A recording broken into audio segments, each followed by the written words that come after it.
And I would hope he wouldn't do the same for my Christian brother. He does. He says in the book, if you follow what they brought you, he says it in the Quran, Christian, Jew, Sabian, if you follow what your messengers brought you, your salvation is still with your Lord. And I love that about my faith. He said that even they have salvation if they follow what Christ brought. So that's a whole nother argument. Yeah. That's another, another debate. But we have so much in common. And to be at each other's throats because the media tells us to, because Hollywood films that have never shown a Middle Eastern person as a civilized human being ever. Yeah. It's either very violent and aggressive or comical. So you don't feel bad when they're dropping bombs on them like most people don't now. They're actually cheering it on.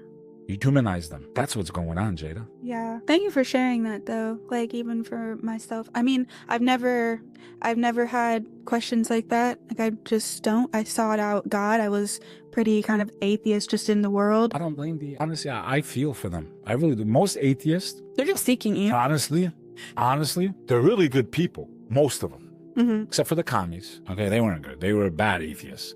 But the atheists that I know are like people that are actually like very soft. Shout out to my cousin Rick. I love him. They feel let down by God. They don't truly understand the concept of divine wisdom. So they, and I understand their argument. Well, if there's a God, how's he let this happen?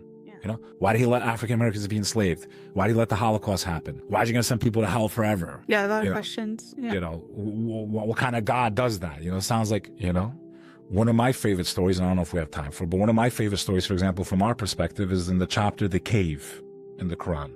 And it talks about how Moses, peace be upon him, we're not on his level. No, yeah. Okay? We're not on his level. Now, Moses is on a very important mission, right? He's one of the most important. He is the most mentioned. I made a mistake on one podcast. You guys killed me, okay? It's hard to retain all this information, all right? He is the most mentioned prophet in the Quran. Jesus is the second most mentioned. But Moses is against Pharaoh. Pharaoh was an oppressor. His own mom and his own brother Aaron, name of one of my children that I gave him that's actually his name, because I want them to know that they live in a time where they need to remember that they're men of God. Yeah. It's very important, the name you give your child. There's a psychology to that. Yeah. Someone went up to the prophet and said, he's like, hey, what's your name? He's like, his name in Arabic meant war. His name was Harp. So the prophet, peace be upon him, said, I feel very sorry for you. And they didn't understand why he said that, but it made sense. Because if I'm a child and I think my name's War, my psyche is War. Because subconsciously, war, I gotta be war, right? That's why a lot of Arabs, for example, they have the names like Abdul Rahman, Abdul Rahim. Abd means slave of God, slave of the most wise, slave of the most merciful. Those are the attributes of God, right? So it's a reminder to I'm a slave of God. I should be righteous. That doesn't mean they are. Yeah. But subconsciously, you have to be near. The intention you give with a name is very important.